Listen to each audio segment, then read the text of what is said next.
Dobrý den všem, moje jméno je Zdeněk Vogl, jsem zaměstnanec Agentury ochrany přírody a krajiny. V tomto krátkém příspěvku bych vás rád seznámil s problematikou fragmentace říční sítě na území České republiky a se zajištěním migrační prostupnosti vodních toků. Fragmentace říční sítě na našem území je dost výrazná. Máme zevidováno více než 6 000 příčných objektů vyšších než 1 metr, a to zejména na větších vodních tocích.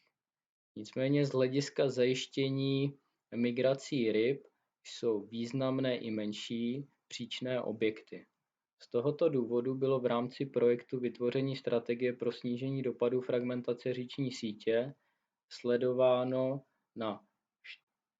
sledován stav na 14,5 tisíce kilometrech vodních toků, což je zhruba 15 % říční sítě České republiky. Byly sledovány příčné objekty, a to zejména tedy na území významných z hlediska ochrany přírody a krajiny. Výsledkem bylo zjištění přes 9,5 tisíce příčných objektů. Veškerá data jsou uložena v databázi migračních bariér a ta jsou následně prezentována na webovém portálu vodnítoky.ochranapřírody.cz. Jaký je důsledek fragmentace nebo vliv fragmentace na vodní ekosystém? Příčné objekty způsobují to, že zamezují migraci vodních živočichů, zejména ryb. Migrace pro některé druhy je životně nezbytná, což je tedy velký problém. Další vliv fragmentace je změna charakteru vodního prostředí. Vybudováním příčného objektu působí to, že se mění hydromorfologické parametry ve vodním toku, mění se rychlost proudění v nadjezí, nadměrné ukládání organické hmoty, změna nového substrátu, na což samozřejmě reaguje biota změnou druhového a velikostního složení a tak dále, což následně způsobí to, že dochází k destabilizaci vodního ekosystému. Dalším typem fragmentace, kromě samotných příčných objektů, je například tady to chemické znečištění, které může také zamezit migraci ryb a zhoršit podmínky v dotčeném úseku. Příčné objekty se staví z několika důvodů. Buď je to stabilizace vodního toku, anebo za účelem odběru vody za jakýmikoliv účely. Nejčastějším účelem je provoz vodních elektráren. V rámci zmíněného projektu bylo zmapováno přes 780 malých vodních elektráren a upozorňuji pouze na 15% říční sítě. Toto číslo zahrnuje jak příjezové elektrárny, které navracejí vodu zpět do vodního toku hned pod jezové těleso, ale horším typem, co se týče negativního vlivu na vodní prostředí, je takzvaná derivační elektrárna, která odvádí vodu derivovanými kanály neboli náhony, které mohou mít od stovek metrů až po desítky kilometrů mimo hlavní koryto vodního toku. Jaké jsou tedy negativní vlivy? Jak už jsem zmínil, s elektrárnou je třeba vybudovat vzdouvací objekt, který sám o sobě vytváří bariéru. Pokud je odvedeno velké množství vody, tak ten samotný úsek vlastního koryta vodního toku může způsobit bariéru. Můžou zde být jenom nevhodné podmínky pro život některých druhů ryb. Špičkování neboli nadměrné kolísání průtoku nadlepšování průtoku pro provoz malých vodních elektráren je další dopad na vodní ekosystém. Přímý dopad malých vodních elektráren souvisí se zraňováním ryb a usmrcováním ryb ve strojovnách malých vodních elektráren v případě, že v těchto profilech nejsou vybudovány ochranné prvky, které by ryby bezpečně nasměrovaly mimo tato soustrojí. Co dělá stát pro zlepšení tohoto stavu? Je to legislativní podpora. Je to například implementace evropských nařízení do evropských směrnic, do našich zákonů. Je to například rámcová směrnice o vodách, která zavazuje všechny členské státy Evropské unie, aby zlepšovali ekologický stav vodních útvarů na svých územích. Samozřejmě na všech vodních tocích se to nedá zvládnout, proto máme plánovací proces v oblasti vod, který je 5letý a dále se vytvářejí strategické dokumenty, slouží jakožto podklady pro tato plánování. Strategickým dokumentem je například koncepce zprůchodnění říční sítě, kterou vydává Ministerstvo životního prostředí. To kategorizuje vodní toky do několika úrovní a dokonce navrhuje konkrétní profily ke zprůchodnění za určité časové období. Ta kategorizace vodních toků je následující. Nejvýznamnější kategorii jsou mezinárodní prioritní koridory, což jsou teda vodní toky, které mají vazbu na mořské prostředí, jsou vybírány tak, aby na nich nebyly velké nádrže nebo rybniční soustavy a jsou určeny zejména pro diadromní druhy ryb neboli dálkové migranty. V tomto případě se jedná zejména o lososa obecného a uhoře říčního, a to v povodí řeky Labe a v povodí řeky Odry.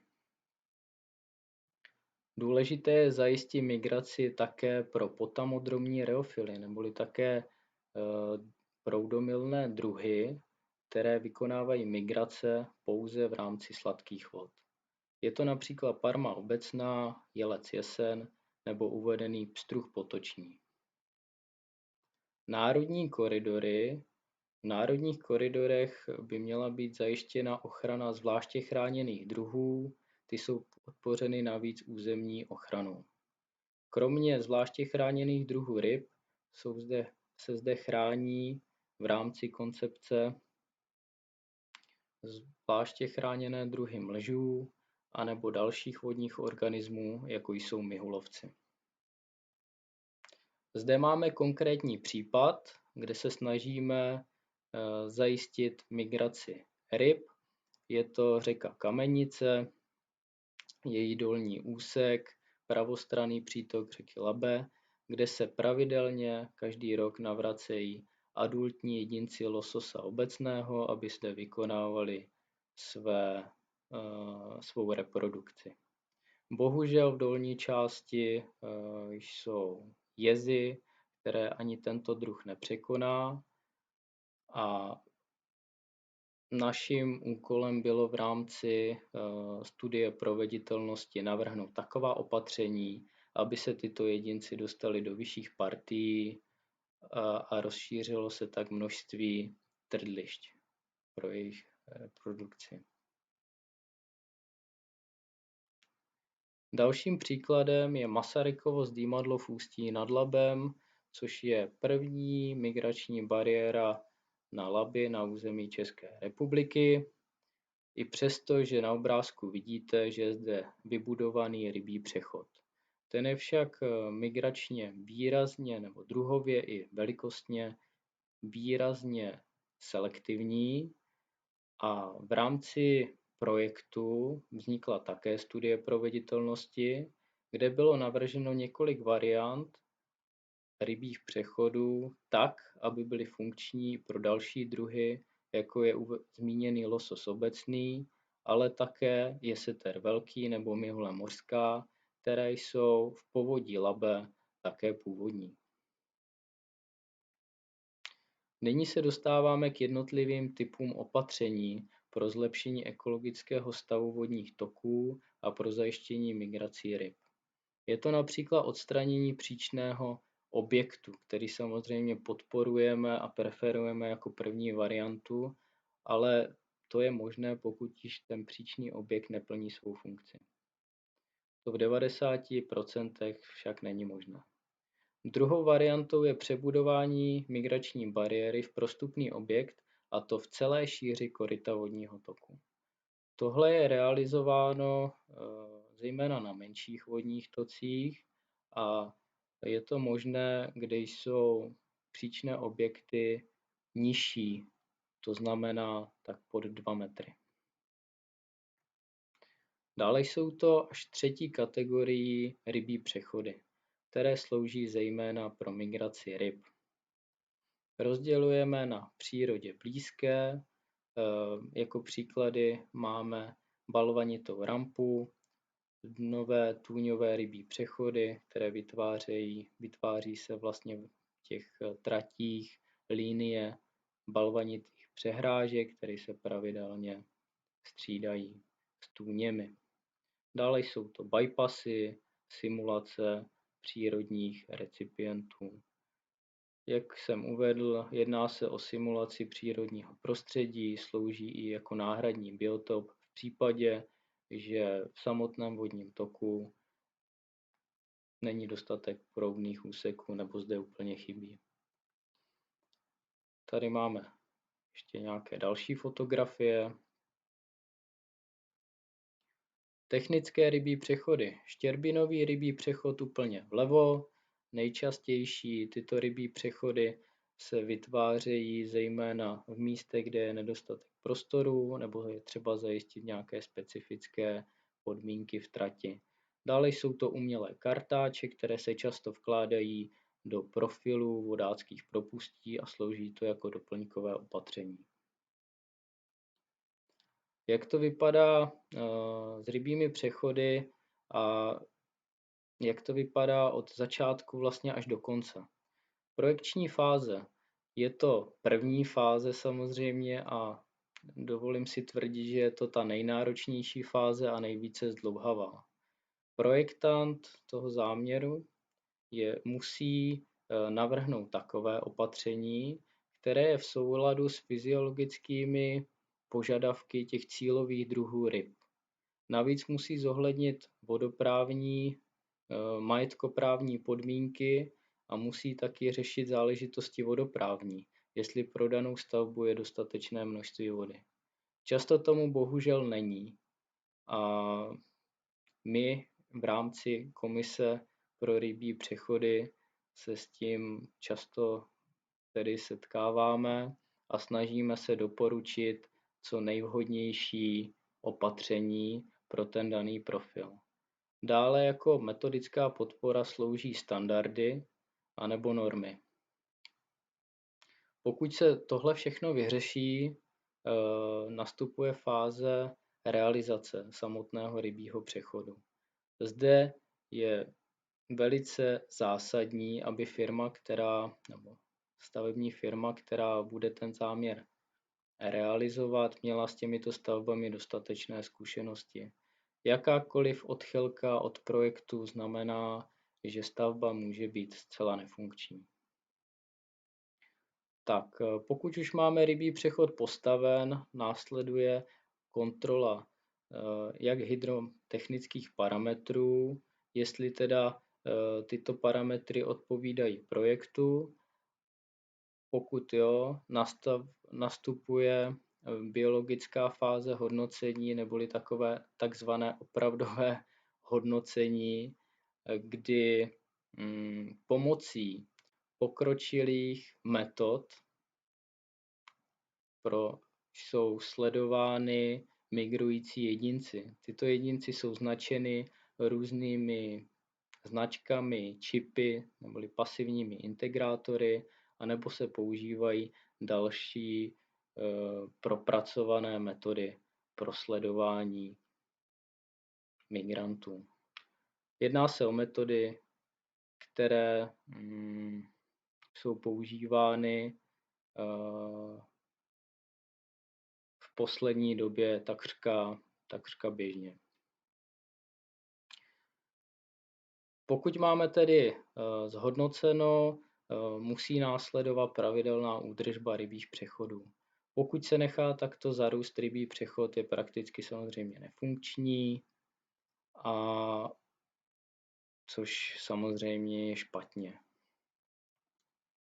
V České republice máme realizováno cirka přes 200 rybích přechodů. Na mapě můžete vidět několik vyznačených rybích přechodů, které byly zjištěny v rámci mapování. Nyní se dostáváme k poproudové ochraně ryb, které jedná se o zařízení nebo prvky, které jsou spojené s realizací nebo s provozem malých vodních elektráren. Jedná se zejména o mechanické zábrany, například česle a jejich velikost průlin, často zásadní, a měla by být volena tak podle druhového složení. To znamená, například pro úhoře říčního je doporučeno pouze 2 cm, tedy 2 cm průliny. Dále to může být dnový naváděcí prach, který se často kombinuje právě s instalací česlí, anebo elektronické odpuzovače, které by měly odvést, vlastně nasměrovat ryby mimo často náhony do těchto elektrárnických zařízení. Zde máme uvedeny 2 typy.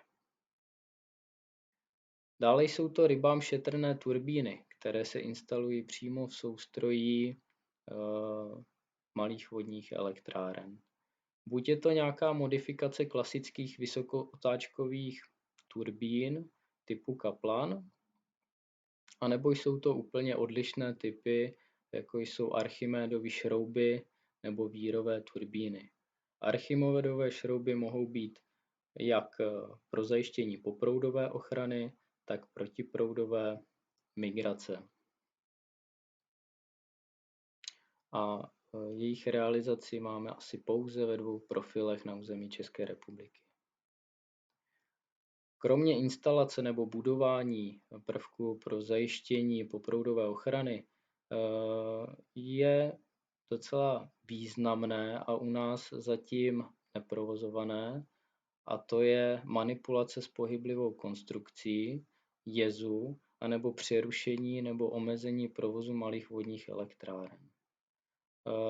Tyto metody jsou praktikovány zejména v zahraničí, jsou vhodné pro hromadné tahy, tedy tažné druhy ryb, jako je například úhoř říční, a díky těmto metodám se snižuje takzvaný kumulativní efekt provozovaných malých vodních elektráren, čímž je zajištěna nebo čímž je zaručena vyšší pravděpodobnost, že tento druh nebo populace migrující se dostane až do toho mořského prostředí za účelem reprodukce. A nyní už se dostávám k závěru. Přestože tedy máme strategické dokumenty, přestože máme dostatečné finance, máme i větší zkušenosti s budováním rybích přechodů, tak se vodní toky na našem území nedaří efektivně migračně zprůchodňovat. To dokládá tady tato mapa, kdy červené linie jsou nezprůchodněné úseky a zelené zprůchodněné úseky. Příčinu už jsem zmínil, je to zejména nedostatek pozemku pro realizaci kapacitních opatření a hlavním asi důvodem je nedostatek vody pro provoz právě těch nebo realizaci kapacitních opatření a jejich provoz. Jaké by bylo řešení? Řešením je právní úprava vodního zákona, nastavení dostatečných ekologických minimálních zůstatkových průtoků, tedy průtoků, které by byly převáděny v samotném korytě vodního toku, pro samotné koryto vodního toku, anebo greening, neboli bonifikace malých vodních elektráren. Je to téma, o kterém se v poslední době hodně hovoří. Bylo by to vlastně nastavení ceny výkopu elektrické energie tak, podle toho, jak by měl majitel anebo provozovatel malých vodních elektráren, jak by měl zajištěnou ekologickou ochranu. To znamená, bylo by to spravedlivé jak pro přírodu, tak samozřejmě by byl zaručen i nějaký hydroenergetický stav. Dále je nezbytné tedy zaručit kontrolní mechanismy, dostatečné kontrolní mechanismy, které by kontrolovaly dodržování těch nastavených právních norem, a pokud by tato pravidla nebyla dodržována, následovala by úměrná sankce. To si myslím, že by bylo jedno z nezbytných opatření, které by mělo být nastaveno. Tímto vám děkuji za pozornost a těším se na vaše případné dotazy. Mějte se hezky, naschle.